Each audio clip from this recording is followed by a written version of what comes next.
Iran karapte to our Ainu cousins across the Pacific, and aloha from ko Hawaii Pai'aina. My name is Mapuna Hayashi-Simpliciano. I am the co-founder of Ancestral Connections and the Ainu and INUIC Heritage Education Society.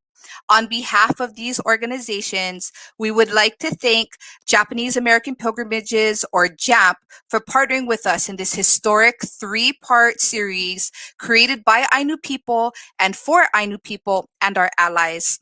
It is often said that Ainu are extinct. Nothing could be further from the truth. We need platforms like this to share our own histories and our own narratives, because for too long, non-Ainu have written our histories for us and often wrote us out of history. The history of Ainu existence in the US and other Western regions is complex, as is the history of our relationship with Japan and Russia. Colonial violence in Japan, Russia, and the US have made concerted efforts to erase our cultural and genealogical links to the archipelago that you call Japan and Russia, but that our ancestors called Ainu Moshiri. The experience of Ainu in diaspora is different from that of Ainu in Hokkaido, who we do not intend to speak for, and often includes us having to unpack painful familial stories in order to find our way to reconnect with and revive our cultural ways. Dr. Edwards. Welcome, everyone. I am Dr. Sachi Edwards. I just want to thank Mapuna for that wonderful introduction. And what I'll add is that as you watch today, as you join us and hear these conversations, just please know that it isn't easy for many of us to share these stories, and it can be especially difficult to share about some of the ways that we have experienced racism from the Japanese American community specifically, especially when we know that there are Japanese Americans in the audience. But that said, we trust that you're here with good intentions, and we look forward to talking with you about how we move forward in solidarity. And we also know that because so many Ainu in diaspora feel alone and isolated, that this potentially might reach other Ainu in diaspora who we have not yet connected with. And if so, we'd really like to connect with you. So please reach out.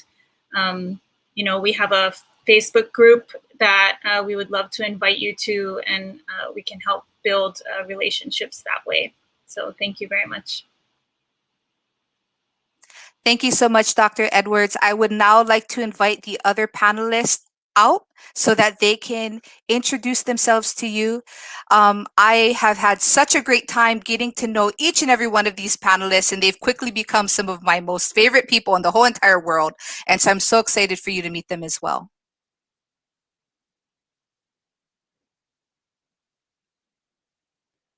Shall we cue in? Hello, Aran Karapte. My name is Ed Sheffield. I live in Frederickson, Washington, which is in between Tacoma and Mount Rainier. I'm an IT tech. I work for a medical company, and I'm here to tell our story.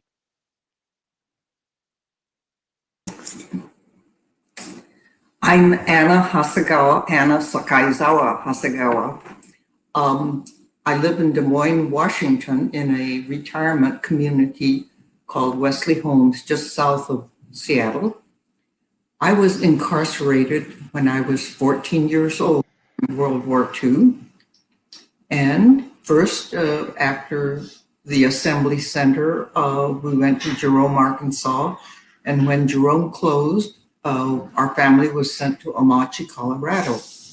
So if you do the math, today I am 93 years old. I received a scholarship from the Presbyterian Church to attend college in Maryville, Tennessee. And after graduation, I rejoined my family who had relocated to Chicago. I'm a retired teacher. I've taught all the way from nursery school through college. And I am Ellen Hasegawa Bruning, so I am lucky to be Anna's daughter. I currently live in Seattle and also in Crystal Lake, Illinois. So we have homes in both places. And so I do traveling between the two homes. I am a retired elementary school principal. So and I'm really excited to be here. And I'll pick up the family, whatever. So I'm Betsy Hasegawa. I use she, her, and hers, and I'm doing that because I'm just rolling into my school introduction. So I serve as Associate Vice President for Equity, Diversity, and Inclusion at South Seattle College, although I am currently living in Lakhtamish Territory, Lummi Nation, Bellingham, Washington, USA. I think the thing that I would say, just in addition, I'm really delighted to be part of this process, and it's just that I'm really enjoying getting to know this group of people as we're doing this. So it's been an important part of my own journey of really reclaiming my Ainu heritage too. So thank you so much. You're on Karate.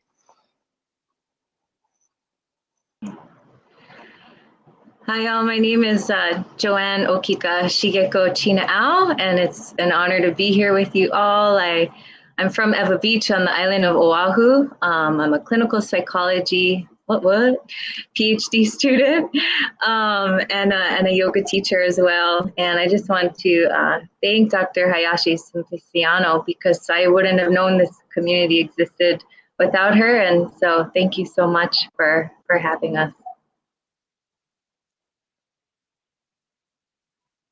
Thank you all of you for joining us this evening, and we're going to switch to a presentation that Joe did on historical trauma.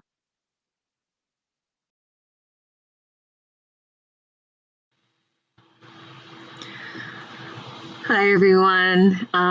Thank you so much for joining us today for this very special event.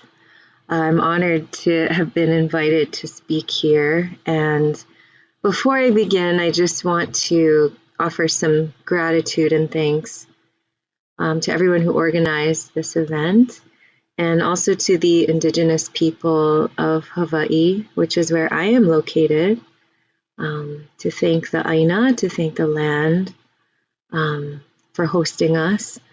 I'm at the University of Hawaii at Manoa, and this school was built on indigenous lands.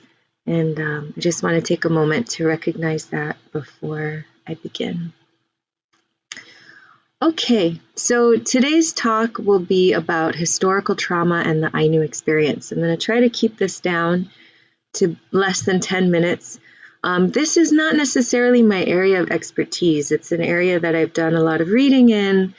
I'm a clinical psychologist. In pursuit of my PhD, I finished my master's last year at Columbia, and all things indigenous are of interest to me. I am Ainu. I am also Native Hawaiian, Kanaka Maoli, and I think it's just so important always, but especially in these times, to help the voices of the underserved and historically oppressed be given more stage, more time, more volume. So it's really an honor to present what I could find here for you today. And hopefully it'll help just give you another lens through which you can think about the experience of being Ainu or being not Ainu and just learning about the culture. The research I'm going to present is not my own, so I will do my absolute best to describe it in a way that's engaging and accessible, but also true to the researchers who offer it up. So let's go ahead and start. First of all, that's my grandmother. She's the one who is Ainu in the family, and she really only told us that we were Ainu maybe 5 years before she died. Her father was an orphan. He had been abandoned at an orphanage and adopted later by a Japanese family. And he had told her that he was Ainu, and that's why he was abandoned. But she really never talked about it until the end of her life. And you can imagine that there's, a lot of stigma that existed around being Ainu, as I'm sure you've heard other speakers talk about already or will do as this event continues. But that's my beautiful grandma when she was just a young girl She's passed now, but with us in spirit. So this is what I plan to cover with you today. What is historical trauma? What are some of the impacts we know from the research? Just very broad strokes review. Don't worry, it's not going to get too much into the weeds. We will also talk about some related concepts: adverse childhood experiences, internalized colonialism and racism, resilience and epigenetics, as well as the UN's Declaration on Indigenous Rights. So, historical trauma, what is it? I'll give you just a moment to go ahead and read through this.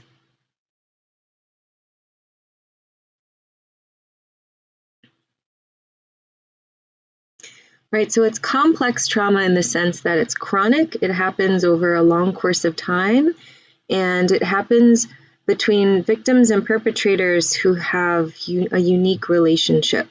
In this particular instance, we have a colonial relationship, colonizers and the colonized, and it's made more complex in that once the group, in this example, the Ainu, once we're taken over by the Japanese, our livelihoods are in the hands of what would be considered perpetrators.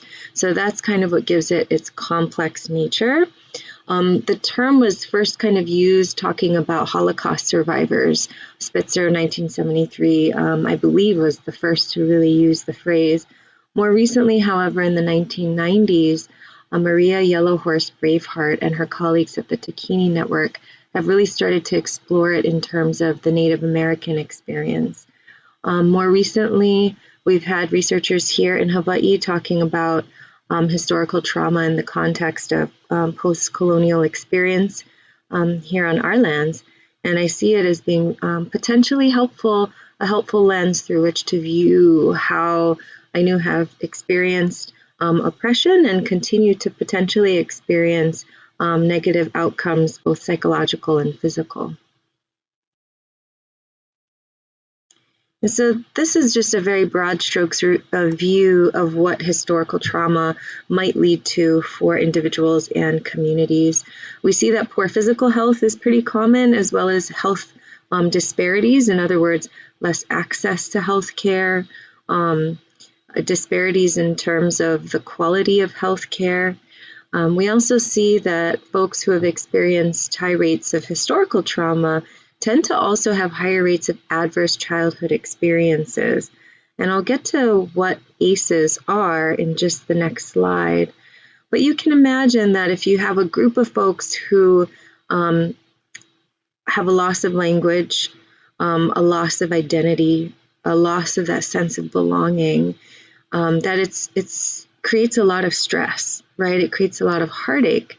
And in family environments, when we have mothers and fathers who have the pressures of providing livelihood and sustenance and nurturance and growth and hopefully thriving for their children, if they're unable to provide that for themselves, much less their children, that creates a lot of toxic stress in the home.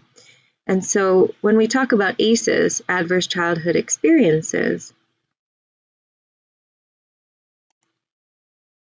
this is how the CDC defines what an adverse childhood experience is. There are several different kinds. And so I'll just give you a second.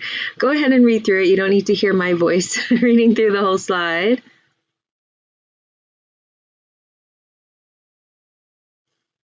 But, you know, we've seen just decades of research on ACEs now. These studies first started coming out from Kaiser Permanente.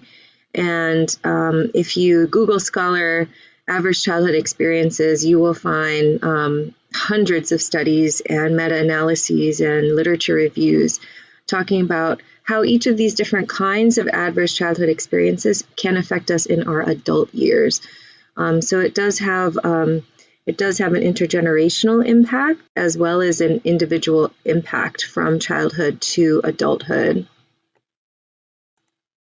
And so this is the CDC's visual conceptualization of how generational embodiment of historical trauma then leads to the social conditions and the local context, like what we were talking about before, sort of inability to provide sustenance, so low SES, for example, right? In difficulty attaining education.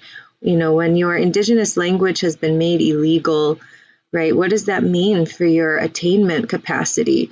How able will you be to provide for your family if you can hardly speak the language of your new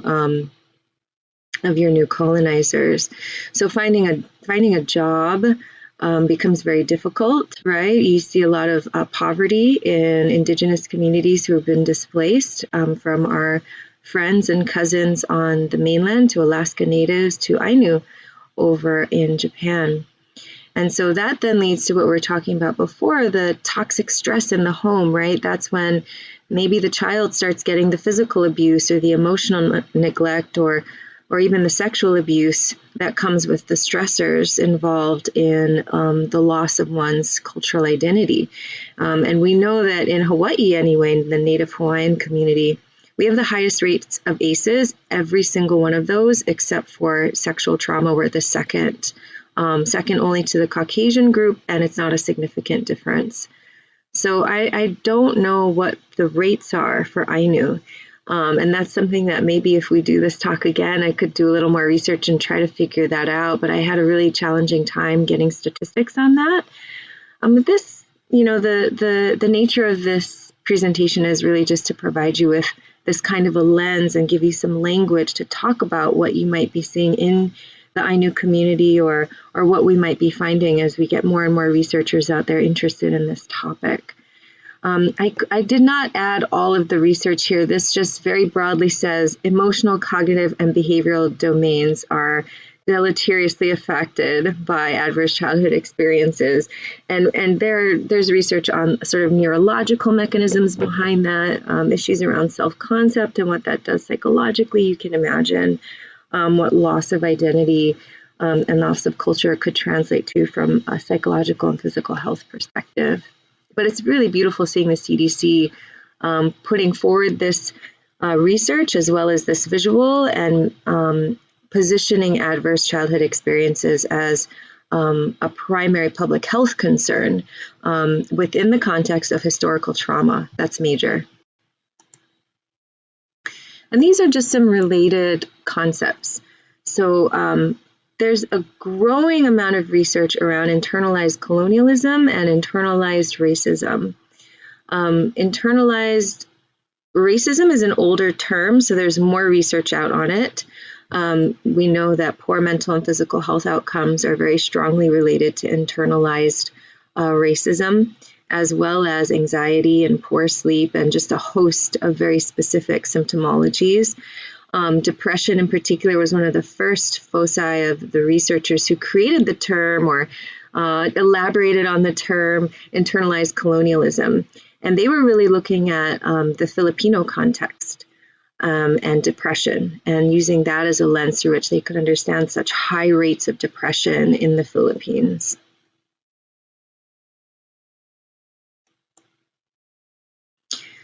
So, you know, as Indigenous folks, I'll just speak for myself, I always feel this sort of like tension, dance, sort of interesting dynamic where I want to make known the struggle and make known the issues so that I can leverage funding, for example, to address it. So I can raise awareness and leverage funding to address these issues, right, which are systemic, but also need to be addressed from the family level, right, from the interpersonal level, from the intrapersonal level.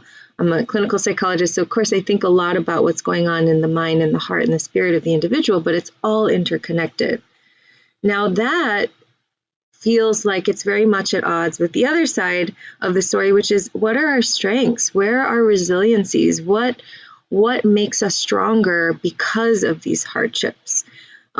So we don't want to forget not that there is a positive to colonialism per se, but that there is a strength in having not just survived, but hopefully in some cases thrived beyond the post-colonial oppressive experience. And so I want to pose the question to the audience, you know, what does resilience look like in the Ainu community? I can give an example from another Indigenous community, my Native Hawaiian community. This is a study that was done by Mapuna Antonio, who is one of my mentors here at UH. And these are the 4 kind of categories she found to be most important when she did the sort of needs assessment qualitative part of her study, where she created a measure of Native Hawaiian resilience. And I want to elaborate here on the protective and resilience factors that foster health. Now, I'm not saying that this is what it would look like in the Ainu community as well, but to give you an example from the Native Hawaiian community, these are some of the things that came up within that 4th category. So really a focus on community, on culture, on spirituality, on family, and on land. Aina is land. It is sort of very central to well-being. It's central to purpose. It's central to sustenance. It's central to so much of Native Hawaiian well-being and resilience. And so we find similarities across Indigenous cultures where that connection to land is so key, right? That we are stewards of land, that we are not here to rape and pillage land, to capitalize on it, but to actually, it's a responsibility to nourish and nurture it. And in many communities, land is seen as mother, right? And so as Ainu folks or people learning about Ainu culture, what would you predict if we were to have a study like this looking at Ainu resilience and Ainu well-being? What would be some of the most important things to support and nourish and grow moving forward? You know, Japan is obviously a permanent member on the Security Council, but most of the other members, including Japan, signed on to this UN Declaration of Indigenous Rights.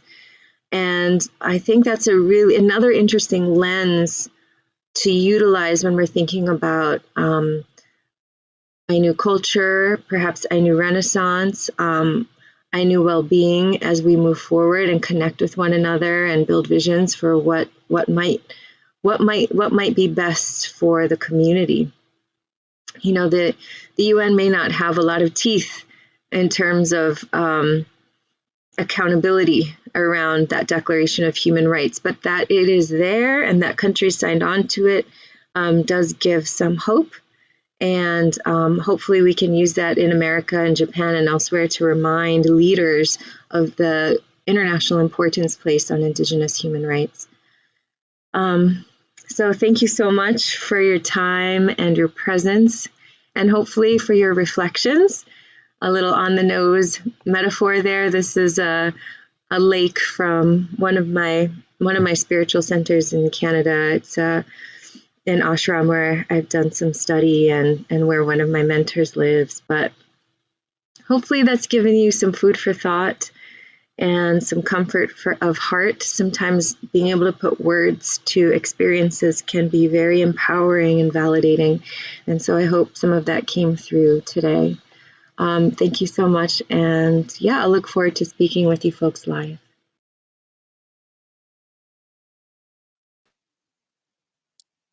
Thank you so much, Joe, for that awesome and very informative presentation. You know, I've never thought about the Ainu and diaspora experience in terms of the ACEs, the adverse childhood experiences before.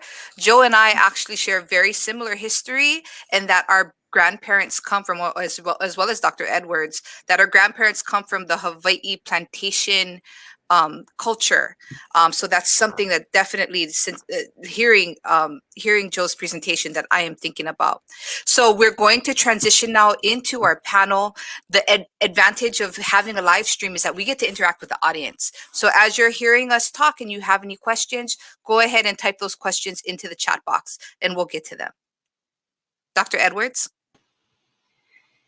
Yeah, so the first question I'd like all of our panelists to really speak to is a simple one, and that is, at what point did you learn about your Ainu heritage, and what was that experience like?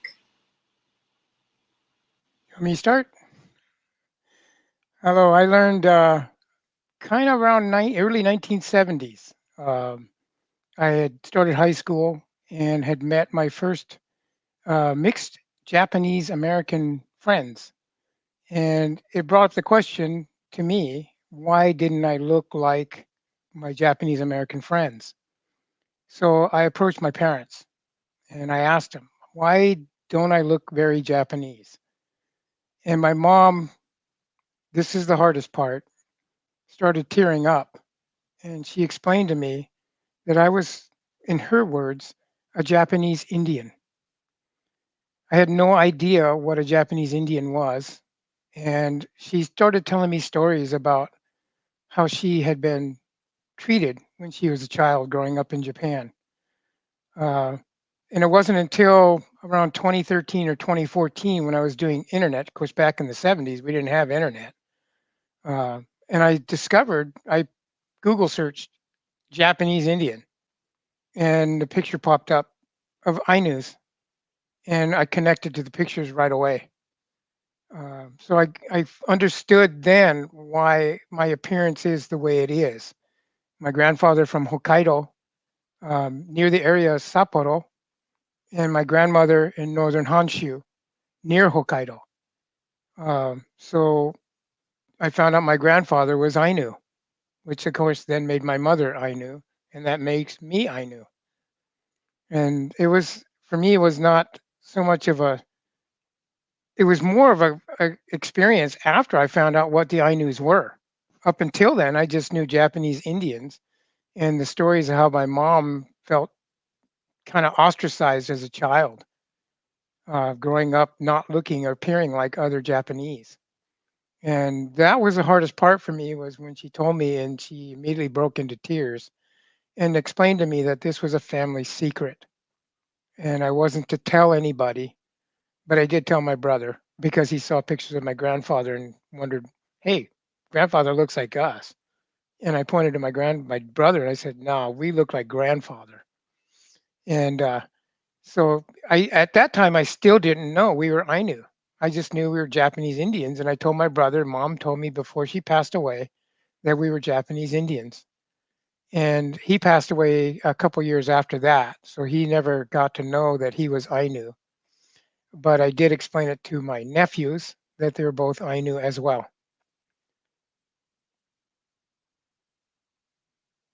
Well, in my family, even though my father's mother was Ainu, the subject never came up. And it was actually my children who learned about it. And I'm so grateful that they're interested in exploring it.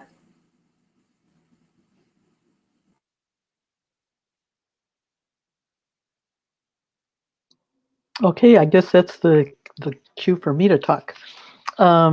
So at some point when I was a teen, my grandmother, who was married to my Ainu grandfather, she was not Ainu, she said, come sit down at the table. I have to tell you a deep family secret. And I was a little freaked out about it. And I was like, oh my goodness. So she's like, come close. And she goes, your grandfather was one of the hairy people. And I said, oh, Bachan, I don't know what that means. And she goes, he was a primitive. And I still didn't know what that meant. I was just trying to grapple with what did it mean. And she said, he's Ainu. And I didn't know what that term meant. I didn't know anything about Ainu. So later I asked Mom, I said, Mom, Obachan says that we're Ainu, Oji-chan's Ainu, so we're Ainu. But what does that mean? And and that wasn't anything of my mom's experience either. So it's been simmering, and at some point, I don't know, maybe 25, 30 years ago, I talked to some Native friends, and they were like, oh yeah, that's really common in the Native community, that when there's hidden heritage, like Ed was talking about, it's that for some folks, it's for survival for the younger people, it's like a form of genocide, really, like that we're getting disappeared for our survival and for us to go on without the weight of the prejudice. And so they said, yeah, it's very common that it will skip a generation, and that an elder will tell one of the younger people, about the heritage so it doesn't stay hidden, you know, with the hope that the younger generations will do something with it. So I think that was what happened to me. And so then it's taken us a while to kind of come to terms with that. Where Ainu, it's taken us quite a while, and just what that means, and for it to actually kind of take root and grow in us in a way where we can know it in ourselves, you know, so that we have thousands of years of ancestry, but you know, how do we learn to take in the information that comes in that direction? Yeah. Sisters want to add?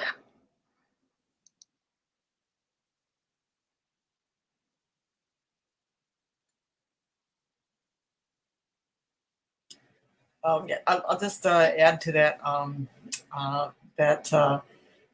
it was very interesting to learn about Ainu people, and that we were Ainu, and it kind of made sense to me because kind of growing up all the time, people would ask, you know, we grew up in the Midwest in the Chicago area, and people would ask us, well, you know, what's your heritage? And I would just say it's Japanese, and they would go like, no, you're not Japanese, you're not old Japanese. And I'm like, yes, I am, you know, and then, so when I did find out that we were Ainu heritage, and I looked at pictures of Ainu people that looked a lot like our grandfather, and that we looked a lot like the women, it really made a lot of sense too. So, and so we've been looking for information about it ever since.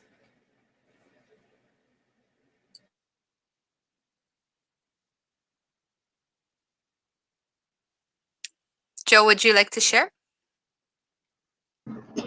Sure, yeah. I feel like I've been hearing myself talk for 15 minutes in the video, so I don't want to take up too much space. But yeah, as I mentioned, my grandmother shared that we're Ainu a couple years before she passed. And so similar story, right? There was the secretive part of it, that denial of that part of ourselves, and then a wanting to pass it down before she left this world. And I'm so grateful she did, because it's really brought out this sense of like discovery about identity and ancestral connection, which has been really fulfilling and kind of fun. And my other family members go, oh, neat, and one of my cousins is really interested in it. She's done a little research too. And, everybody identifies in different ways with ethnicity and background and whatnot. But for me, it's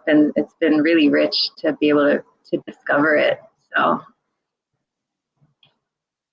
Thank you so much for sharing. So, as I stated in the introduction, being Ainu in diaspora is a very different experience than being in Ainu in Hokkaido. And so I would like to toss this question over to Ed, and I'll give everybody else a chance to answer the question. But since you found out that you are Ainu, what does being Ainu in diaspora mean for you specifically? So this is very interesting, right? Because the definition by the Hokkaido Ainu Association, the definition of being Ainu in Hokkaido is somebody who has Ainu in their registry that they can prove for 3 generations back. And Joe and I know that as Kanaka Maoli, very similar system to get, access to Kanaka Maoli benefits, such as Hawaiian homelands or going to Kamehameha schools, right? But it's very problematic for us as Ainu, because many of us, our migration from our ancestors outside of Hokkaido was quite a few generations back. And without that ability to document Ainu ancestry, we often don't have that paper trail. So I just want to throw that out there, right? Legally, and what the policy is now saying, what defines an Ainu, because oftentimes heritage and genealogy is ignored, right, in that conversation. So I'm going to focus on Ed, because I know Ed has actually reached out to the Hokkaido Ainu Association, and Ed has been an instrumental part in leadership here in organizing our Ainu in diaspora community. So Ed, what does it mean to you to be an Ainu in diaspora? Well, for me, my biggest thing was to try to restore some of the culture, because we were removed from it. We don't understand some of the traditions that the Ainus actually practice or are starting to practice again as they start to get back into their own culture.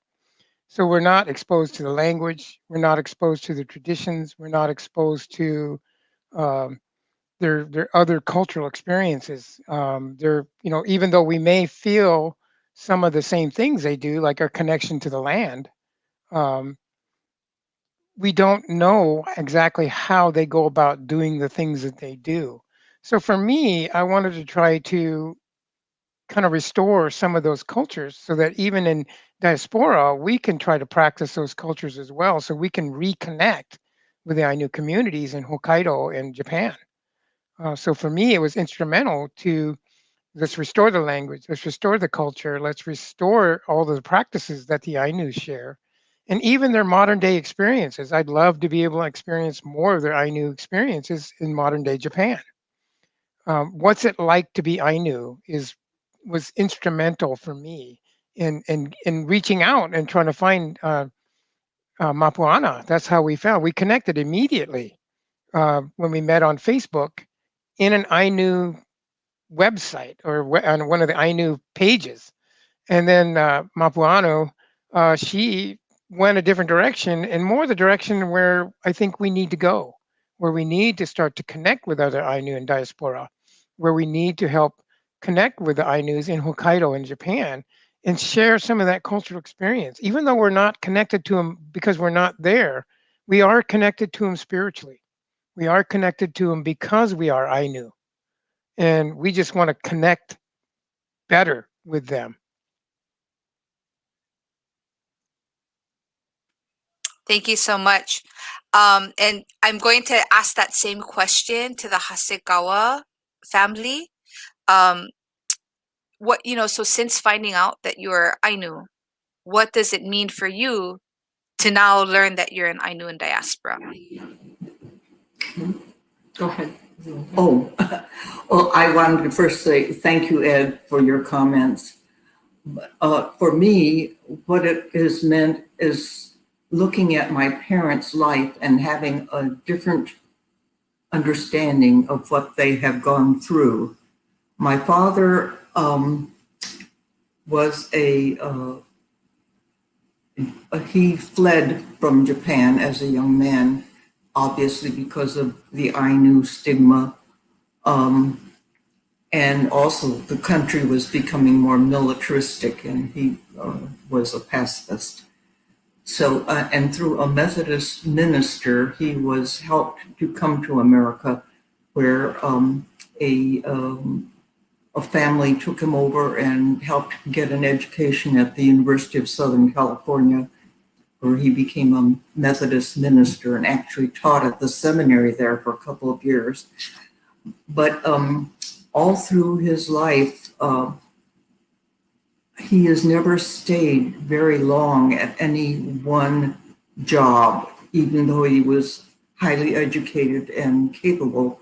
And I think now I understand better that it had something to do with the Ainu identity, that when people found out he was Ainu, then the Japanese would, like in a Japanese church even, or a Japanese society of some kind, begin to put pressures on. So he never stayed too long. I think to us, that's the way we interpret it. My mother also was an outsider in that although she was raised in a samurai family as a cultured lady, she was given in marriage, and the mother-in-law was very cruel to her. So my mother left, and that, of course, in Japan is a disgrace. So she became a disgraced woman, even though her family was accepting. So when she and my father got together, they were both, in a sense, outcasts from the Japanese. But I think both of my parents then coming to America found an opportunity or a hope for a freer life. But I think I have a whole lot more thinking to do about the meaning of all of this. And I turn it over to my daughters.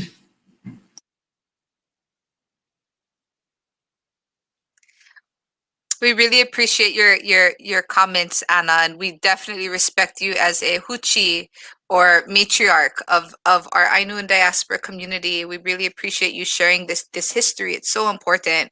And I agree with you. There is so much to learn from our children, right? As they explore this identity. I know I learned so much from my son. So I want to kind of probe Ellen, Carol, and Betsy a little bit. What does this mean to you? What does this identity mean to you? Ellen, you want to go first? We can just go in the order that Mapuna said. Sure, I'll be glad to speak to it. You know, it's interesting because so Ed, again, thank you for your comments, because it's so helpful for me to try to get an understanding of what it means to be Ainu. We were very fortunate that we grew up in a community that was it was intentionally diverse, and It was a co-op. yes, it was a co-op. So thank you, Mother, for you and Dad for getting us there. But, you know, we kind of grew up without feeling any societal norms, or not norms, but, you know, a caste system or anything like that. And so I think for us, as we have been exploring what it means to be Ainu, we're very excited by it. And we were very lucky not to have felt within our community, I don't know, that we were less than or anything like that. I would say when we would leave the community we grew up in, and when I say that, going to middle school, going to high school, you know, we certainly faced a lot of the Asian racism, you know, the being called Ching Chong Chinaman, and people, you know, making buck teeth looks at you and telling you, you know, go back where you came from, those type of things. And I, you know, so again, for me growing up in this community, I'd be like, oh, well, I was born in Elmhurst. Am I supposed to go back to Elmhurst, Illinois? I don't understand. So, you know, for us, the trying to get a handle, or trying to really learn and embrace our Ainu heritage is an exciting time for us.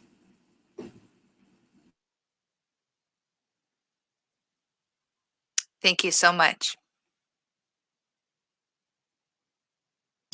Okay, I'll go.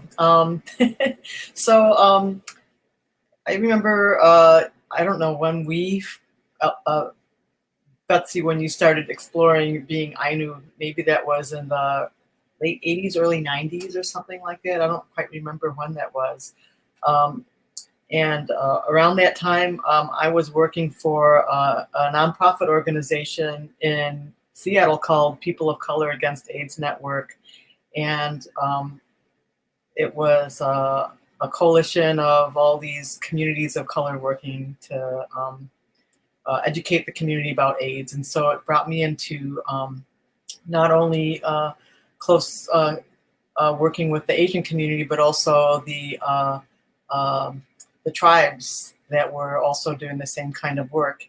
And I remember talking to some people in the office that I said, do you know what I just found out? I just found out that I'm Ainu, and isn't, you know, and then they're like, oh, well, you're a sister, you know, and it was really wonderful because I felt like I now was a part of two communities, you know, and the Salish community in the Seattle area, all the tribes were, whenever I would mention that I was of Ainu heritage, they were just kind of welcoming of me as if I were a larger part of their community. So it was a really fun feeling and very new for me, particularly since, and I don't mean to be harsh or anything like that. But at that time, being fairly new as a transplant to Seattle from Chicago, it was challenging for me to get to know people and to break into the Japanese community here. It was very, very tight and very closed. And at that time, I was having a little bit of frustrating feeling trying to figure out how I fit into the Japanese American community in Seattle. And whereas with the tribes, I felt very welcome. So that was a new experience for me. And I just kind of felt like I had joined another tribe, another family. So that was really fun. And I enjoy continuing to learn about that. And I will say another thing is in trying to figure out what it is to be Ainu, there was an event in Seattle, and I don't remember what year it was, the early 2004 or something like that, where there was a tribal journey where there's a canoe journeys in the area where many of the tribes have canoes that all kind of converge in an area together, and they're all from the Pacific Northwest and Alaska and Vancouver Island, and they kind of converge and share gifts and stories, and people kind of meet for a whole week-long celebration. And some of these canoes, they paddle, some 300 miles to get to this place. And one of the canoes this year had an Ainu contingency that was hosted by a tribe in the Seattle area. So of course we had to be there because it was our chance to meet real Ainu people, and to talk to them and see what they're like. And I wanted to see if they looked like me and if they, what it was like. And it was a little frustrating to have a bit of a language barrier. But it was, I kind of was in awe of watching them and present some of their traditional dances and talk about some of their traditional ways. And we as a family went and we just soaked up every second of being with them. So anyway, and so we're still trying to figure out what it means, but it's still very new to me. So, so thank you. Thank you so much to the Hasegawa family for sharing.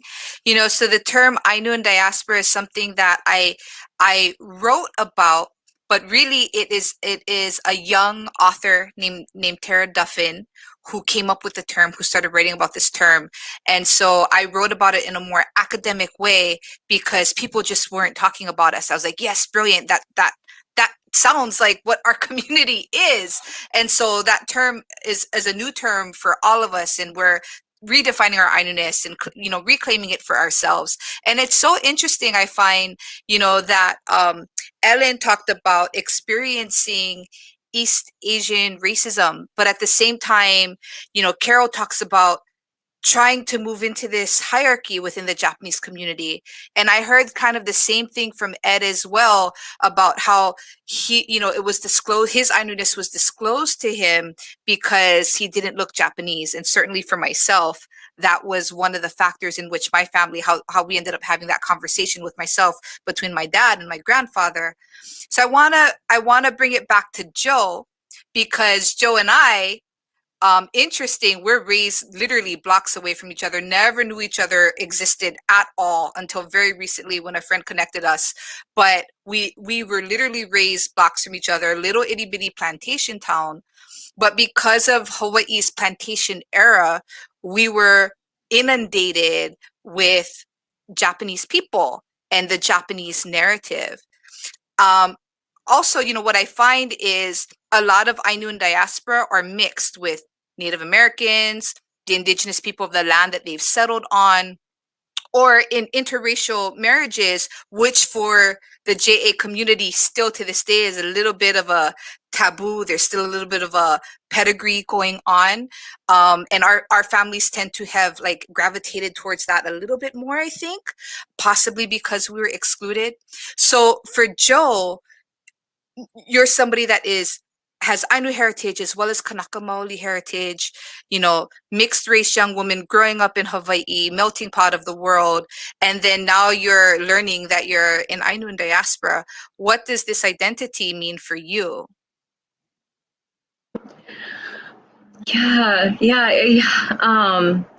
I was so happy to hear it because I was right in the middle of discovering what it meant to be Kanaka, to be Native Hawaiian. Because it was not like we weren't raised to be proud of that necessarily. I'm 41, so growing up, it wasn't, the Renaissance hadn't reached my family. Right now, Native Hawaiians are in sort of a cultural renaissance. People are proud to be Native Hawaiian, but that wasn't really the case when I was growing up. So I've been learning about Indigenous ways of knowing and seeing how to care for the land, you know, how much we can offer in terms of climate change strategy, in terms of, you know, acceptance of others and unity. And when I heard about that, I was proud to be able to say, oh, I'm a part of another Indigenous group.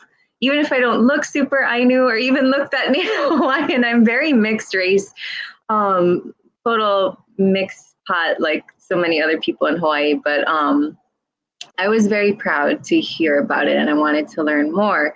I've always kind of grown up the only one in my family with some white blood. So my mom married an Irish Jewish guy. And so I'm kind of used to the sense of like not really totally belonging. That was kind of natural to me growing up. So I try to see things, how I can connect my different ethnicities, you know, what are the unifying factors? And so when I found out about being Ainu, and I'm still learning so much, I was very proud and excited to see the connections between Native Hawaiian culture, Ainu culture, and even the Irish side, and then the unique pieces too, and exploring those. So. Yeah, I am very excited about it. I want to do the one of the genealogy tests too, now that they have all that technology. I know those are out there as well. But yeah, curious. It made me curious. And we can definitely help you with that if you ever do decide to get that test. In fact, our Ekashi Ed often acts as a mentor. He's acted as a mentor with me to help me go through the haplotypes and genealogy autosomal DNA tests and really decipher what those mean. So we're going to shift it over back to Dr. Edwards with more questions. Mapuna, actually, if I could just butt in, I just want to say a little bit of about my experience, because it's kind of a little different from what we've talked about so far. So partly for me, it's like I'm coming to terms that this is what it looks like to be Ainu in the diaspora. You know, so it's like however I am is what it is. And you know, I'll say that kind of following up on Carol's story about meeting with the Ainu who pulled with the Tulelips at Canoe Journey, was that Carol and I went and talked to them, and we were like, oh, all excited. Do we look Ainu? And they were like, no, you look fine. And we're like, oh, we want to look Ainu. And they're like, no, you don't. You don't want to look Ainu. And, you know, that's when we started to get a sense of what the internalized colonialism looks like on them and how it's very different for us. And then when Carol went to Hokkaido, few years ago, she brought back Matampushi, and I realized that because we were a broken link family, we didn't have access to our elders directly.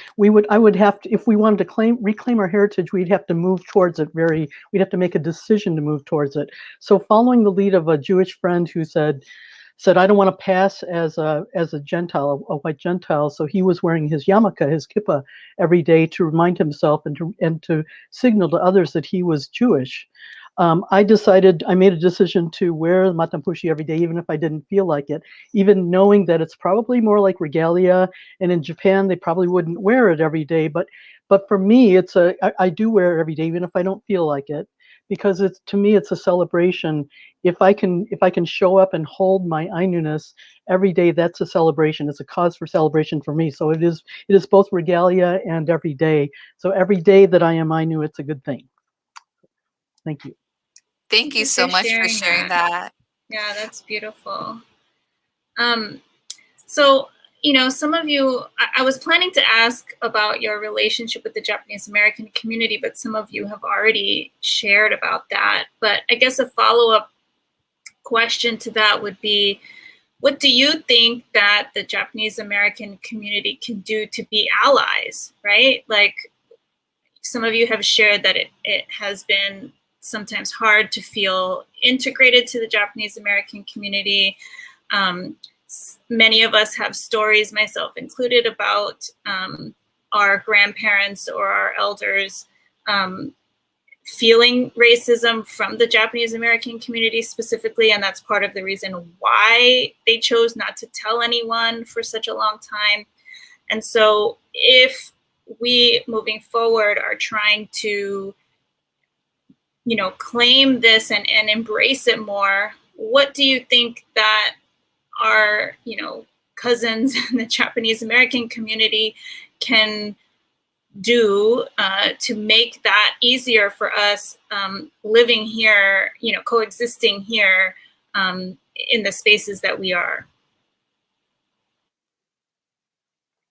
It's interesting you mentioned that. For me, my mom pretty much didn't have us integrate much with Japanese American community, so to speak. I thought it was because we were living in the South End, but when you think about it, the military bases here, and there were a lot of Japanese here in the South End. But I think subconsciously she was trying to protect us because my brother and I both look very similar, and neither one of us looked Japanese. And I think she was maybe protecting us from that. But more now is I run into more of the question of what makes you think you're Ainu. I think they need to understand, and education is part of this. They need to understand where our stories come from and the reason why we were almost segregated from the Japanese community because of our appearances. Um, I think biggest thing is for them to understand where we come from, and then if they can partner with us and work with us towards our goal of trying to find our own culture, and I guess we're still going to get questions about that, because I get that quite often. Is well, how do you know you're Ainu? Well, it's a traumatic story, as everybody here knows, and the parents told us about it, and it was painful for them to tell us. My mom, I know, came to the United States to get away from that, and it was mentioned she came and left Japan, and so she was ashamed that she was segregated from her. She felt like she was segregated from her family and dishonored the family by moving to America. Well, it turns out later that my aunt Keiko missed her greatly, and when she came to visit, my mom had already passed, so she came to visit the grave. But she wanted me to know that we were still part of the family, and that part was really difficult to watch. But again, I think if they just ask us and because they're inquisitive, that's fine, but don't question us because you don't believe us, because we have traumatic stories behind our histories.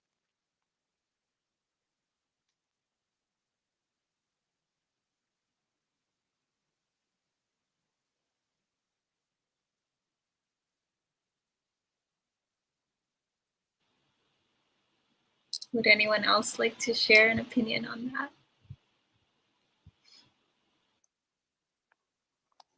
Mom, do you want to? Well, I can talk a little bit. So thank you, Mapuna, for sending these, and Sachi for helping us think through some of Anna's history. So I don't know how many people know, but she's 93 years old, but really able to tap into some of her memories, but needs a little prompting. So as we talked a lot about, what has your relationship been with the Japanese American community?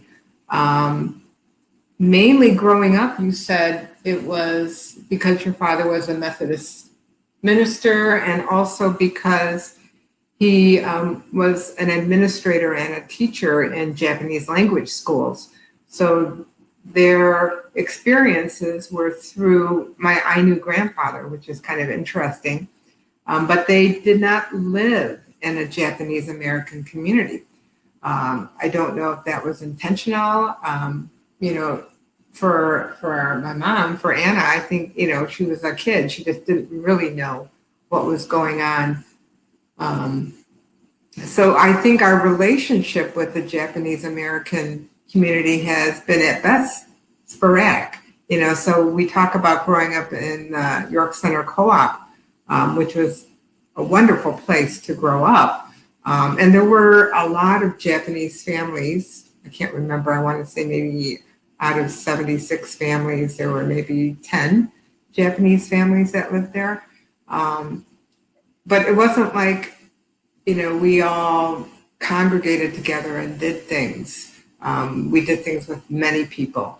And so I think at best we would say our relationship with the Japanese American community has been very sporadic. So I don't, you know, so when you think about, when you ask the question, well, what can the Japanese American community do? I don't know, Betsy, I think you had a really good response with that. So maybe I'll hand it over to you. Sure. You know, what I'll say is that that our family's been, so Dad's family was at Tule Lake. And so a lot of our more recent, you know, last 20 years or so, connections have been through activist communities like JA and Nikkei activist communities, particularly Tule Lake Pilgrimage and more recently Suda for Solidarity.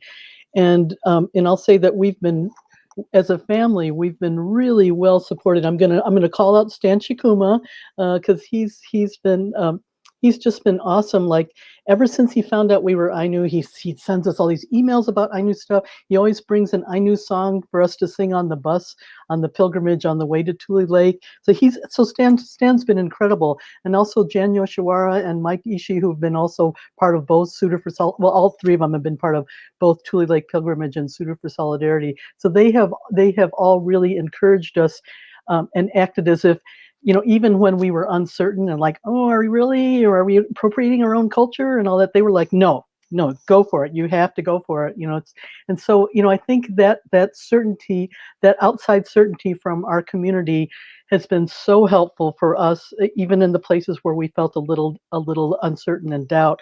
So I just appreciate that. And I'll also say that Native communities have also been very helpful to me, that some of the elders there have said, okay, you don't have your elders, but so we're going to elder you, you know, so that's been really, you know, you're our cousins, we're going to elder you. So it's, you know, so that's been also really helpful to me and us as well. But Ed, I love you, Ed. I just love the way that you're talking and bringing stuff. So it's like I keep forgetting that, you know, it's like because I don't talk right after you. So every time after you talk, I'm like, oh, I love you, Ed. So thank you. I also wanted to ask a question directly to Anna, if it's okay. And, you know, you mentioned at the beginning about your experience with incarceration during World War II. And at the time, you know, you were not aware of your Ainu heritage. And so we also know that this shared experience of incarceration has really sort of solidified a Japanese American identity for many people. And so I wanted to ask, sort of looking back, now that you know that you do have Ainu heritage, does that change how you see the experience of being in the camps?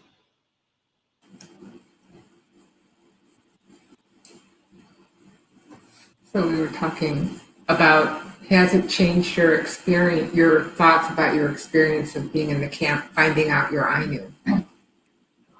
I was a 14-year-old and much more involved in social things and not that aware of what was going on in the Issei community.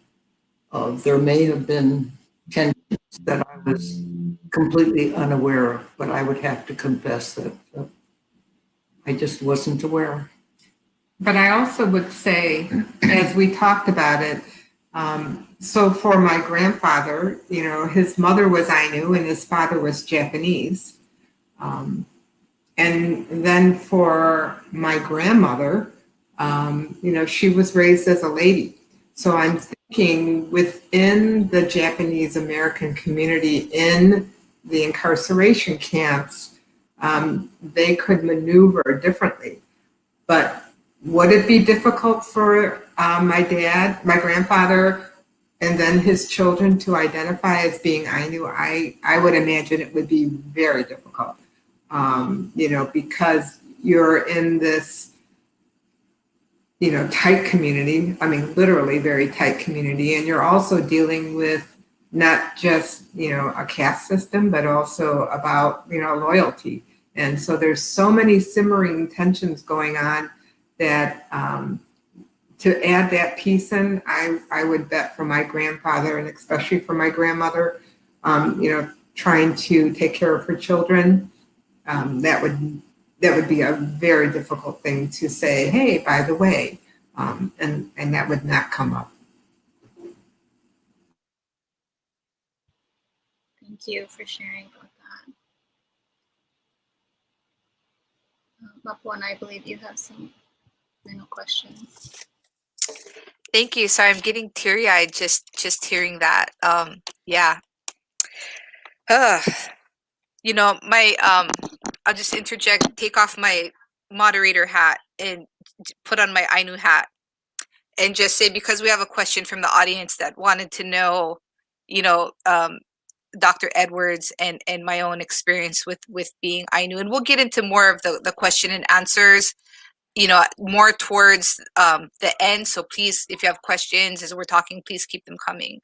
But I do think, for me, I try to make sure that these oral histories are kept alive, because if I don't do that in my own family, right, these identities, these stories will be lost. And so I was very lucky in that I was raised with my grandparents, and I was raised knowing that we were Ainu, but because there was no way around it. I'm heads above other Japanese girls. I'm much thicker than other Japanese girls. Physically, I look different than other Japanese girls. And so there really was no place in the Japanese American community where I felt accepted or where I would be accepted. Often, when you look different, you're othered. So I have to say that, this isn't just the experience for Ainu, it's the experience for Ryukyuans as well, and for other ethnic minorities of the Japanese archipelago as well. But my father really embedded in me this pride about being Ainu, but he would do it in stories. And he would tell us stories about our clan, and he would tell me stories about World War II, because he was there. He was there when Hawaii was bombed by the Japanese. And he told me his best friend, and I remember him telling me, an Ainu boy, right? Ainu local boy is what he said, 12 feet in front of him, got shot and killed by a Japanese fighter plane. And so I share this because when we're talking about what can the Japanese American community, how can they be better allies, understand that through Japanese American history, Ainu were there along the way. And so when I hear, Anna share her stories about incarceration, it makes me teary-eyed. And again, just reinforcing that fact that, Ainu have shared in this history with Japanese Americans, but often our presence has been erased, not for ourselves in the way we tell it within our families, but the way, Japanese Americans will then turn around and share this history, right? So we're going to move on. We're going to ask Joe. Obviously, I'm crying. We're going to go back to this historical trauma. So you mentioned land-based activities as important, protective, and resilience factors for mental health. So what does that mean for Ainu who are not in Ainu Moshiri? Thank you for that question. It's a really good one. And Ed kind of touched on what I think an important perspective on this could be, which is, it's about the spirit, right? If we're in diaspora and we're not on the physical land of our ancestors, we can be there in spirit and they are with us in spirit. And it's challenging to work on land in general in Honolulu. I'm in this really urban space. It's hard to get access to land, much less your own land that you can work. But that connection can be felt, going anywhere on a hike, going to the park, with your silence and your introspection and your ability to connect to your ancestral spirits, I feel like you can be connected to Ainu land anywhere in the world. That's one way of looking at it. I think Ed really touched on that beautifully too. And if you can make a pilgrimage to go, I mean, that's also a special thing to really physically touch down. And if you cannot, then there are ways to get there spiritually, I believe. And I'm not as familiar with Ainu spiritual practice, but maybe even tapping into some of those kinds of rituals and chanting could be a quicker channel that way. Yeah, if other folks want to speak to that as well, you know, I don't have the answer at all, but that comes to mind for sure. Very interesting, because I know Ed and I have talked before about this. Ed is a avid fisherman and hunter, carves and tries to do traditional Ainu carving that you might find in Hokkaido. So what does this reconnection of land mean to you, Ed, as an Ainu man, but who is outside of Ainu Moshiri? You know, honestly, I never really thought much about it. I've always been connected to the land. Being a fisherman and a hunter, I spend a vast majority of my time, even now, I go out in the woods quite often. And now that I know I'm Ainu, I kind of get an idea, you know, they are hunter-gatherers, foragers, and they lived off the land. And I feel a connection with Ainu presence whenever I go out in the woods. I'm always, I'm not a extreme like tree hugger or anything in that term, but I have a lot of respect for the land, and I've always connected closer to the mountains and the streams and rivers than anything else. And that could be because my grandfather was from the area of Sapporo, so I'm not sure. But yeah, I spiritually, I think that's how I connect to the Ainus, is through my connection to the land. And I found out I could carve without ever knowing I could carve. So I somehow think I got some kind of genetic imprinting involved with some of that as well. But yeah, that's how I connect with Ainus, is through that type of thing. My respect for nature, respect for the animals. Whenever I took an animal, even when I was younger, I always praised the animal. To me, the animals, you know, pretty much gave themselves to us so that we could harvest them and survive. And when I was growing up, we didn't have a lot of money. My dad was in the army, and part of the way we kept the family fed was through hunting and fishing. So that's how I kind of feel more connected to Ainus, via that route. Thank you for sharing. Anything anybody in the Hasegawa family would like to add? Yeah, I would. So yeah, thank you, Ed. And I, like you, am very connected to the land as well. Mountains and forest very much, and lately the ocean all the time. And I do foraging as well, mushroom hunt, and hunt plants and so forth as well. And I'm also a healer. I do massage therapy, so I feel kind of do a lot of connecting with my body and with the land as well. And when I did go to Hokkaido a couple of years ago, and it was during the winter time, and the land there, it felt in a way very rugged and similar to how the Pacific Northwest mountains are as you go into some areas in Furano and that area where I was, and also around Sapporo as well. And it felt very familiar to be there, and in the wintertime. And I would like to go back there during other times of the year as well. But especially now that, since I've discovered I'm Ainu, kind of foraging and being in the forest and in the mountains, I kind of have a different sense of comfort to be there, and a deeper connection even. So, and I appreciate that very much. I think I can share a little bit too. You know, I wasn't really planning on sharing too much because I was supposed to be the moderator, but you know, since somebody asked about my experience as well, you know, I am currently living in the house where my grandparents lived.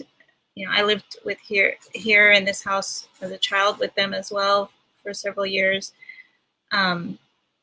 And my grandfather, who was the one in my family that has the Ainu heritage, my whole life that I knew him, he was out in the garden, you know, cultivating things, mulching entire trees with just a machete, you know, just like spending his entire day, every day out there, you know. And so now that I'm here, he's no longer, my grandparents are no longer with us, but I live in this house with my family and my kids. I find a great deal of comfort and sort of spiritual wholeness spending time out there in the backyard, in the garden, you know, doing what he taught me to do when I was young, which I at the time like didn't really understand how important it was, but you know, for me now it is quite important. And as Joe said, you know, in Honolulu, I'm really lucky to have a piece of land that I can spend that much time in on a regular basis, you know, and so I don't take that for granted, and I do my best, as difficult and frustrating that it can be sometimes. I do my best to really work on the garden and the trees that my grandfather planted, and you know, to make sure that they survive and thrive. So that's been something that's been really important to me.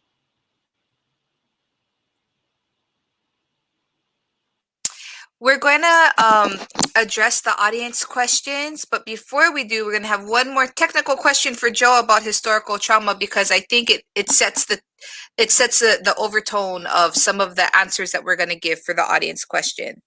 So to Joe, do the manifestations of historical trauma evolve over generations? Meaning, there are some that are more prevalent at earlier stages of colonization and others that are more prevalent as colonization becomes more rooted and internalized.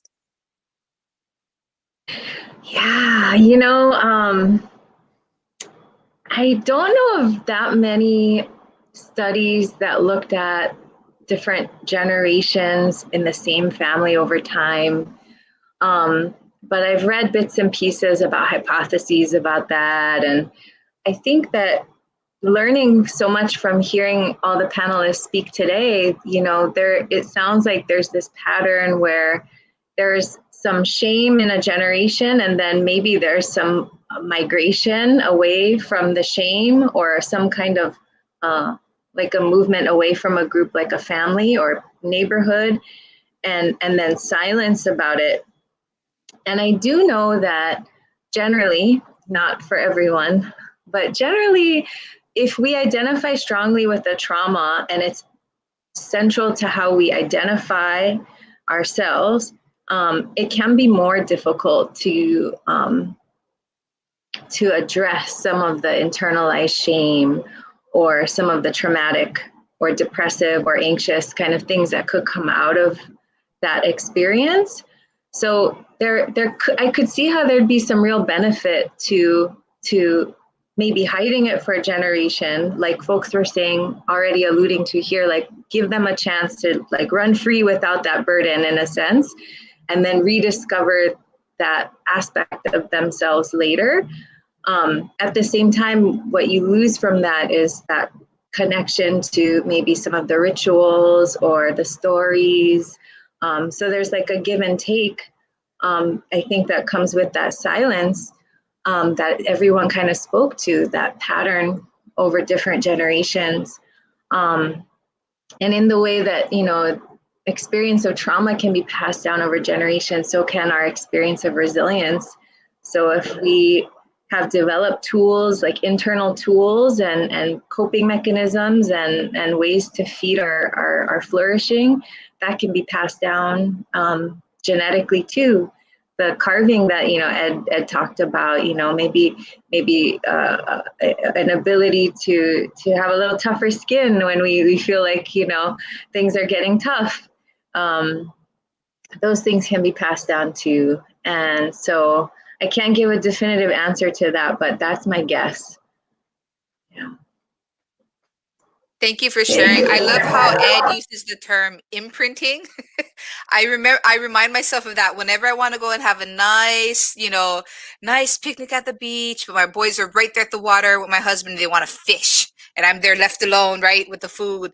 And I remember it. I'm like, oh, come on, you guys, let's have some family time. I remember that Ainu boys. That's what we do. That's what they do. Hunt and fish. It's very much a part of our culture and being Ainu. So that connection with the land is very important. So I love that term, imprinting. So we're going to get to some of the audience questions. So Noah Howe asks, has the lack of access or loss of traditional territories affected your experience as Ainu? And so I just kind of want to throw out there right now, it very much impacts the way that we as Ainu in diaspora are able to trace where our homelands are. So Ainu is a very broad term. As Ainu, we have names for ourselves that are broken off into different regions. Some are in Chiu, some are Chupka, some are Kai. It just really depends. There are different ancestries and different historical lineages. And so when we reach out to our cousins in diaspora, they're often going to tell us, what kotan are you from? And that's very hard to answer because for many of us, when our ancestors left Japan, because of the war, there was a lot of geological shifting going on and a lot of loss of paperwork. And so that becomes, even in diaspora, that becomes a very difficult process for us as we are, tracing our heritages back to our homeland and the different regions that we come from. So again, Ainu is actually a very big umbrella term, and there are many different, there's a lot of genetic diversity and even heritage diversity within this term of Ainu. Anybody else want to speak to that? Well, I think people need to realize too that the genocide occurred with the Ainus, starting in the 1800s, as far as I know. It probably started before that. But they were basically Ainus were prohibited from being Ainu. So a lot of them tried to blend in with and try to be Japanese. I think that was what kind of happened with my grandfather and my grandmother. My grandfather moved out of Hokkaido, moved into northern Honshu with my grandmother, and they tried to fit in. And because of that, there's a loss of culture, a loss of heritage, a loss of land, and a loss of family ties. I don't know anything about anything past my grandfather. There's no history. Unfortunately for me, my mom passed away in '89 before I actually knew what an Ainu was. So I couldn't question her. So because of that, the fact that they hide that makes it more difficult for us to find more information about our families.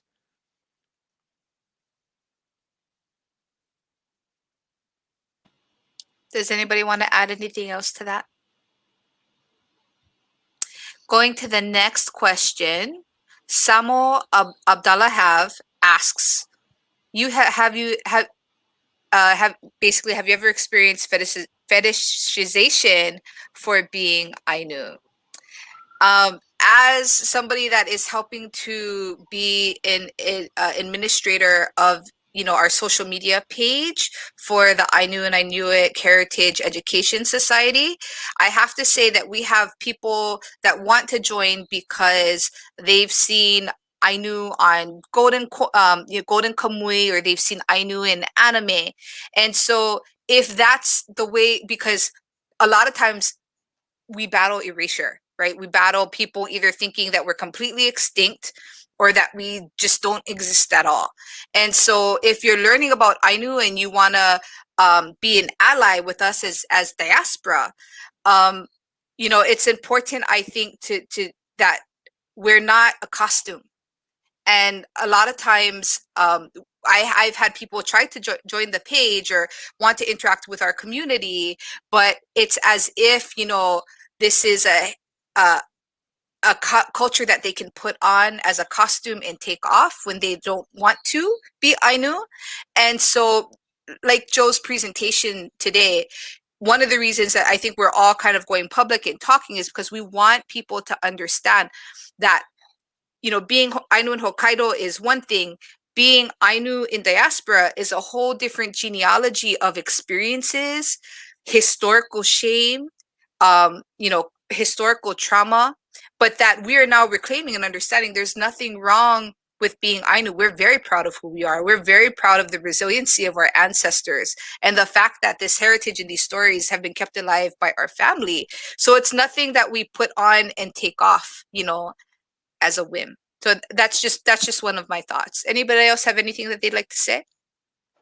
One of the things I've experienced, and I know Mapuana, and I know it's been through the Facebook groups, is cultural appropriation. I've had a really few bad run-ins with people who are trying to say they're Ainu because they understand the culture and they practice the culture and know the culture better than I do. I was offended by that because, I couldn't help. I was born Ainu, and I'm seeking the culture. And here's this guy trying to say that he's more Ainu than I am because he studied the culture and he practices the culture. So he's more Ainu than me.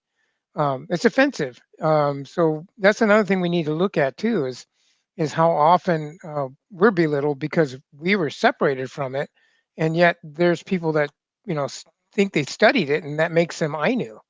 That's not how it works. I'm sorry.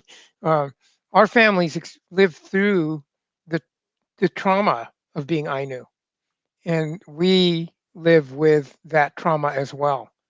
And just because we're separated from our culture that we're seeking doesn't make us less Ainu. And I think it's something we need to make sure people are aware of. Yeah, I want to echo that because I really feel like wherever we are in our journey of reclaiming being Ainu, that's where we are, and that's what Ainu and the diaspora are. So we're going to be all over the place because of what we know and what we don't know, because of all kinds of governments we have no control over, all their policies and stuff. But so I feel like you want to know what Ainu and the diaspora look like here. We're it, and there's many more of us. And people like us who didn't know we were Ainu, as we know, we get to claim it. And thinking about, I guess it sends chills down my back thinking about if my grandmother had not told me, our whole line would not, we would be erased. Ed, if your family had not told you, there, and it's kind of like, and we have these things in our body, we know things, we have these stories, and they don't make sense until we know this piece. So for us to get to really claim our tribal identity is like huge to me. So I just feel like we're Ainu in the diaspora, and we don't even know what that's going to look like. It's going to change, and it's okay. So anyway, I guess I'm a little defiant because I feel like hey, we're in a process. Let it happen. We're incubating. I will say one thing is when I was in Hokkaido and I was really eager to meet people that were Ainu there, and I went to a couple of villages. Lake Akan was one, and also oh gosh, I'm spacing out of the other one. But it was an interesting interacting with people because I was eager to learn about my heritage with them. And on one hand, they were curious to meet an American, someone from the United States who said they were Ainu and was interested in learning things. And so there was interest, but also a little bit of suspicion. And I think that being in Ainu villages also when they're performing and dancing for all of the tourists, you know, that I think that they're very wary about being, and probably tired about being fetishized also because they're performing. And then here I come in here genuinely curious, wanting to know about my heritage. So they were, you know, curious about what I was doing there, for one thing, and the fact that I was telling them I was Ainu and living in Seattle, Washington, and but also very wary of me as well. So so I think they're used to being approached in a certain way and not necessarily having their culture. It's kind of like, in some way, they're treated like they're an exhibit in Disneyland or something like that, and not truly appreciated for a deep culture that they are. So that's what I noticed. Thank you so much for sharing. We'll go on to another question. Odie Coyote asks, how important do you think it is for Ainu to foster relationships with neighboring tribal nations and communities? That's a good question. Well, clearly, I think it's very, very important. I think that because we're in the diaspora, you know, like for us to be connected to people who are connected to the lands that they've been traditionally connected with since time immemorial is huge. So I feel like I learn from Native folks who live on the land and who know who they are, who know who their people are in a way that we don't. And so I think it's hugely important myself. Well, I think Ainu in Japan seek almost like advice from Native Americans or Samoans or whoever that they're trying to connect to because a lot of the Ainu culture has been lost over the years. And so they're trying to reestablish that connection, and they're using that tie with Native American tribes in the United States, specifically in the Salish tribes here in the Northwest, Canada and Alaska. And recently, I think just a few years ago, they visited Samoa, and then they were learning stuff from the Samoans. Basically, they're trying to reconnect with their own heritage. And so if they're reconnecting, I'm hoping that they understand how we're trying to reconnect as well. So I'm hoping that their reconnection fosters a relationship with the Ainus in Diaspora so that we can also connect with them and share with them as well. So that's how I look at it. Yeah, I just want to echo that same sentiment. I think not to keep going back to the Native Hawaiian culture, but you know, we can learn so much from one another and progress we've made. So, as an example, in Hawaii, we established these Native Hawaiian preschools, aha punana leo. They were a vital part of the renaissance of the culture, which was endangered. And we learned that from our Maori cousins over in Aotearoa, and you know, they did it first.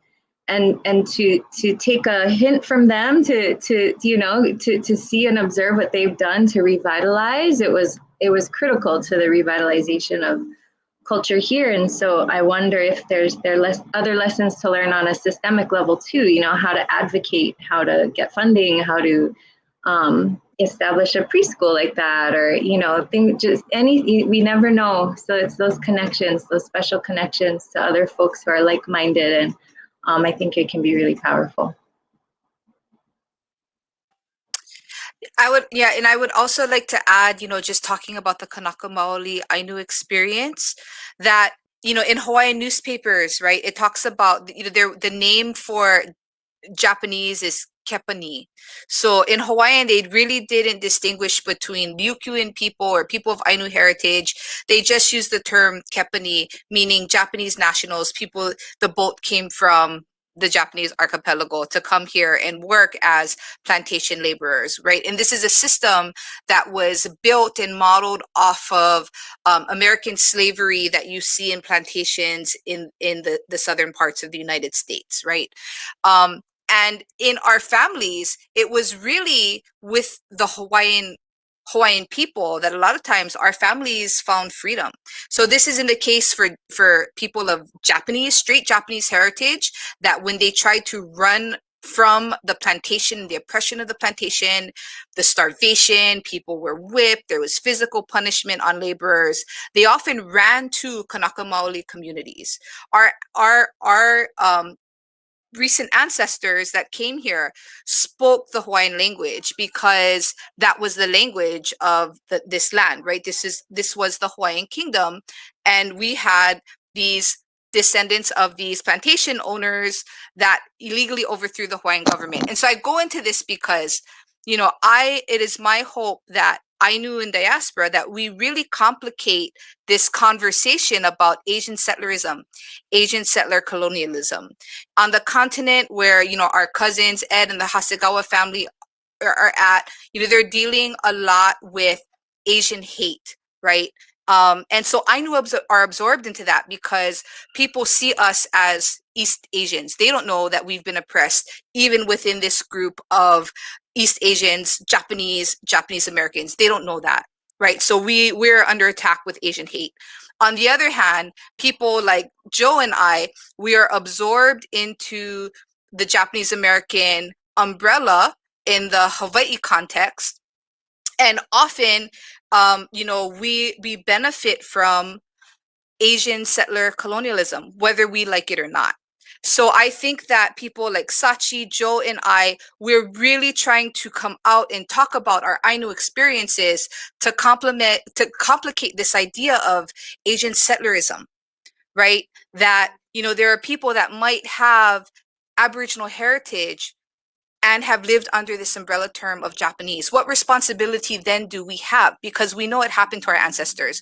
We know that we were displaced from our lands. We know that we were stopped from speaking our ancestral tongue, right? Is that how we want to be in diaspora? What can we learn from that? And what can we teach our Japanese cousins to be better Asian settlers?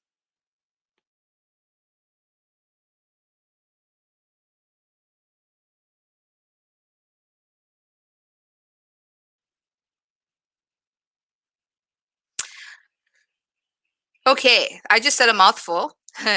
So we have Praising Earth. Would love to hear Mapuna and Sachi's story of learning your Ainu heritage.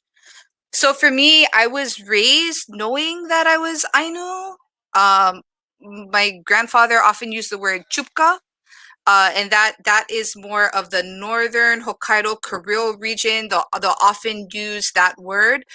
I didn't find that out until recently. So I thought, because my grandparents were also coming from Hawaii plantations, there's a lot of people from the Chugoku region in that went through this migration. My grandparents spoke Chugoku.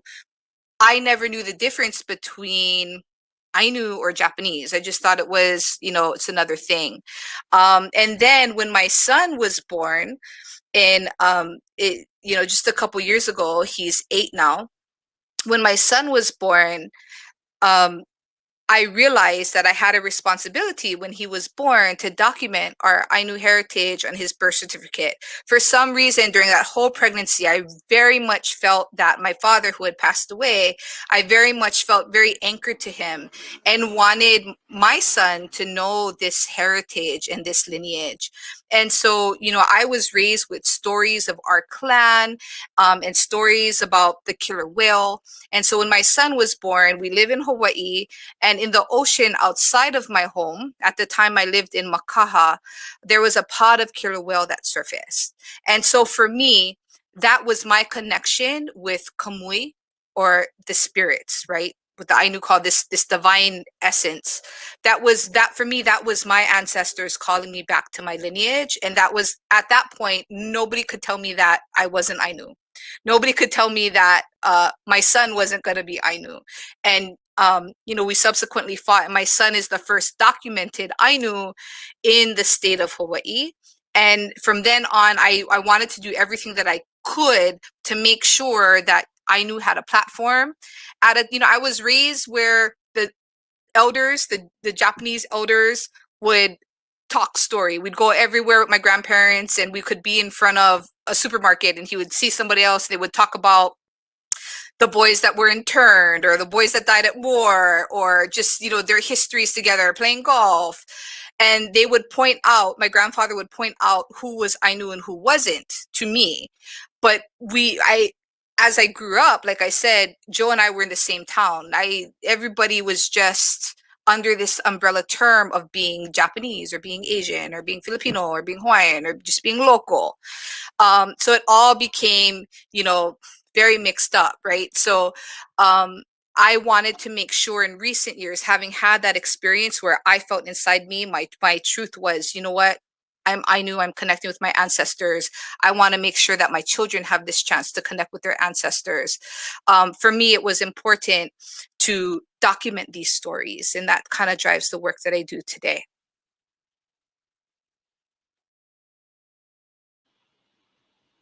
For me, I didn't learn until after my grandfather passed, and it was actually after both of my grandparents passed, and it was because my mom disclosed to me that my grandmother, who was Japanese, used to say, she used to say all the time that he was Ainu, and as if it was sort of like a bad thing or something to be ashamed about. And learning that sort of made a lot of other things click. That he used to tell me, you know, he used to tell me all the time how racist Japanese people were. And I never really understood why he was saying that to me. Because I was like, you're Japanese, Grandpa, what are you talking about? And he never really, you know, I grew up in Hawaii, and I grew up feeling like I was Japanese in Hawaii, but I never actually felt like I was super integrated with the Japanese community. And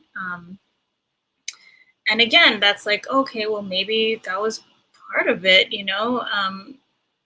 Yeah, so I mean, I still feel like I'm at a very early point in my journey to understand what that means for me. I, like Ed, I'm struggling to find information about my grandfather or my great-grandparent, anything before my great-grandparents.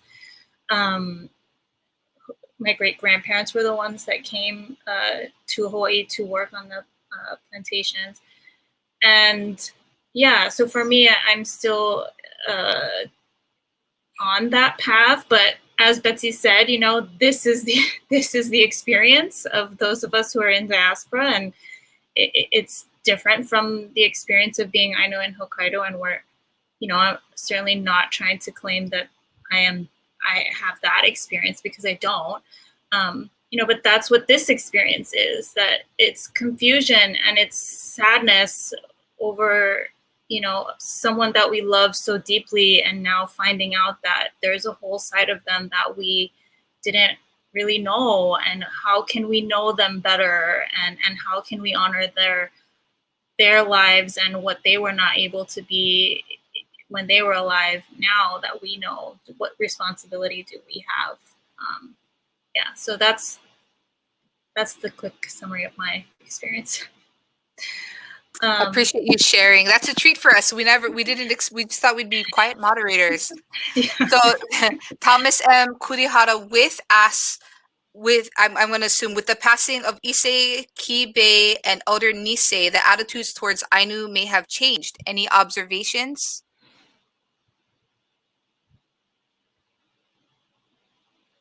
I'm just going to say this is just social media. Social media can bring out the worst in people. I've had people in Japanese American chat rooms tell me, I'm not Japanese, I'm not Nikkei. I don't have Japanese blood enough to be Nikkei. I've had people tell me Ainu are extinct.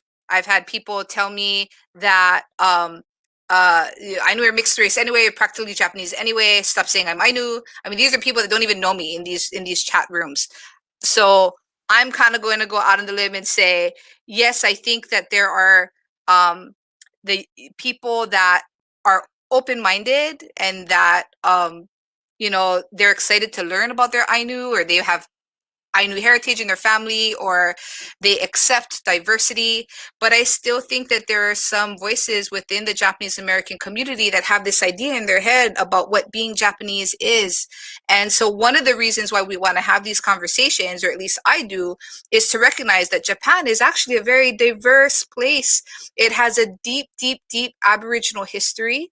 Our people always were and always will be. And there are many distinct ethnicities in Japan, even today. Every once in a while I'll have students who, Japanese nationals, like students from Japan, come up to me and they'll see me wearing the matampushi and they'll be like, "Oh my God," well, not like that because they don't speak that way, but it'll be like, "Wow, are you?" And when they find out I'm Ainu, they're like, "I didn't know there were still any Ainu alive. I thought that I thought they were extinct, like you were saying." And it's like, wow, you're the first Ainu person I've ever met. And, and there's a part of me that likes that. And there's a part of me that's really sad. But I like to get to talk about being Ainu, so, even the people that go, "Oh, cool headband," it's like I get to talk about, well, actually.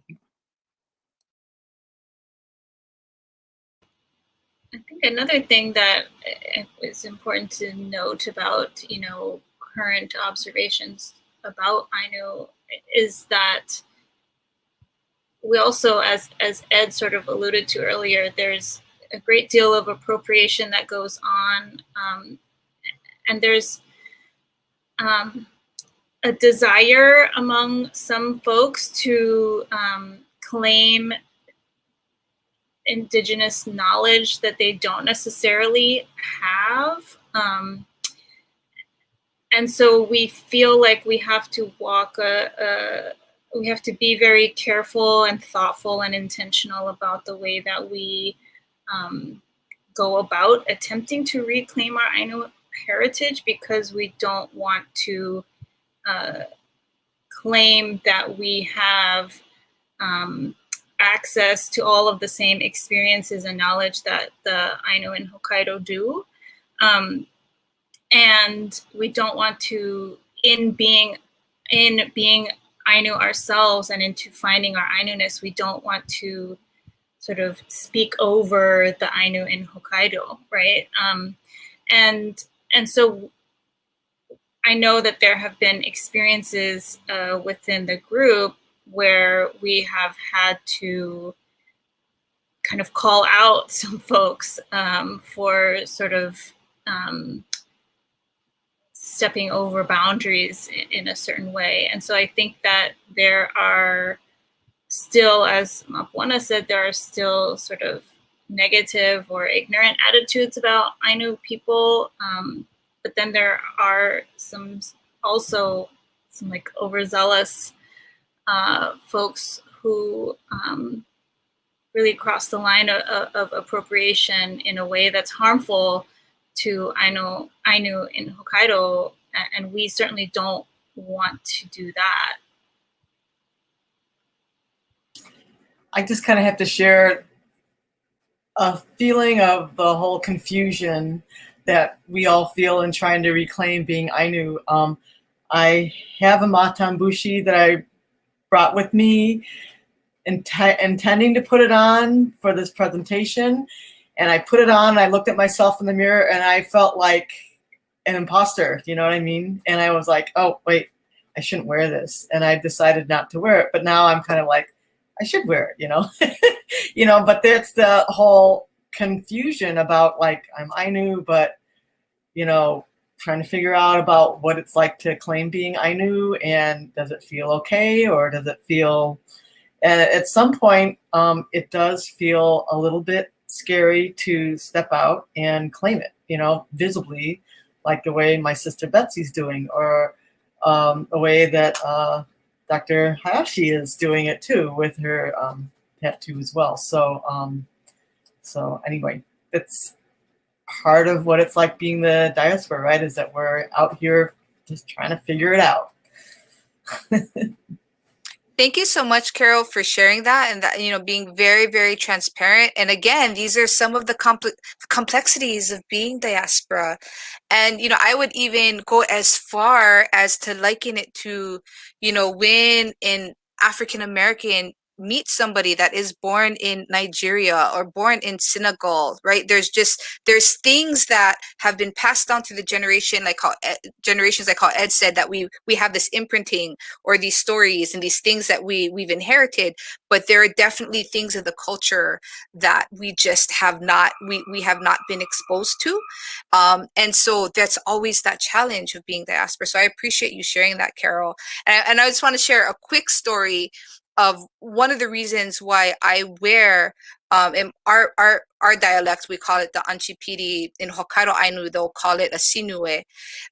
One of the reasons that I wear it is because, and it's so funny that you share that, because today it's like I took it on, I put it on, I took it off, put it on, took it off. But I decided to wear it because I want to normalize this. So in 2016, I actually work in Hawaiian language cultural restoration. And we had the governor of Hokkaido and several Ainu teenagers come down to the location where I work to absorb us, kind of like what Joe was talking about, to observe what they could learn to take back to Hokkaido. And one of the students that was there, I decided to wear my anchipiri that day, and one of the dignitaries from Hokkaido actually told me, "Are you wearing a Halloween costume?"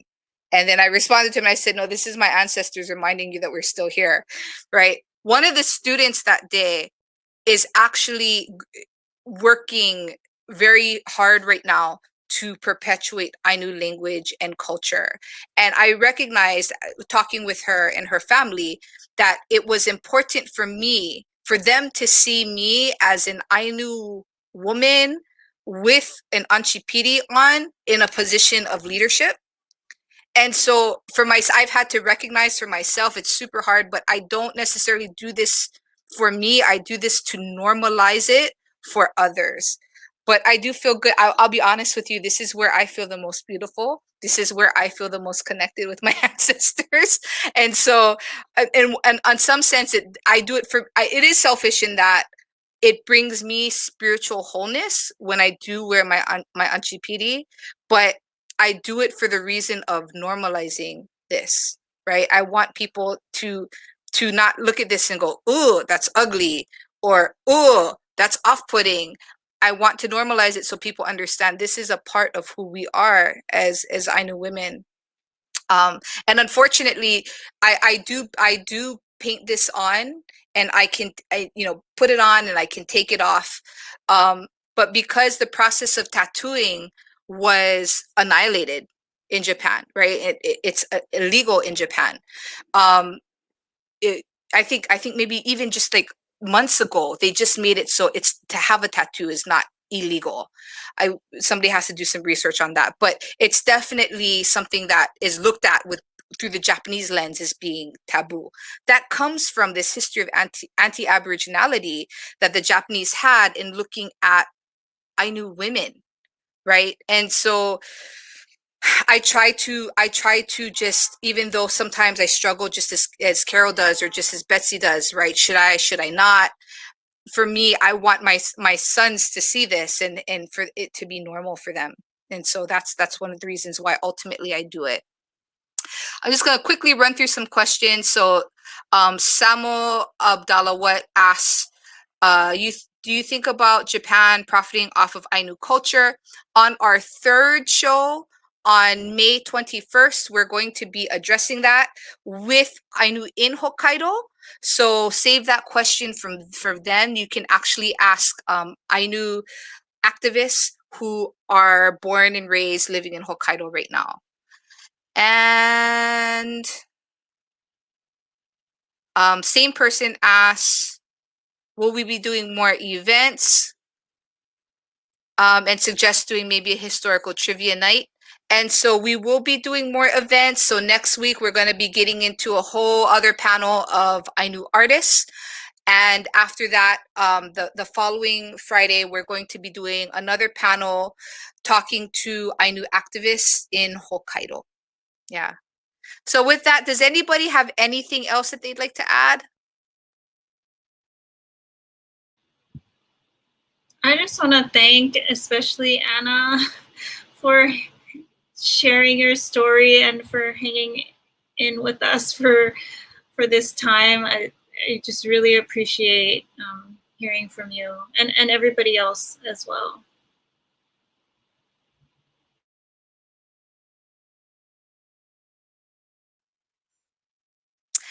Thank you so much. We're approaching 2 hours right now. So again, I would like to thank the JAMP community for having us here and allowing us to use this platform to share our stories. Thank you to each of our panelists, and especially Dr. Edwards, for sharing your stories and taking your time out to be with us this evening. So I bid you all a farewell, and I hope that you will tune in next Friday as we talk about Ainu artists in diaspora.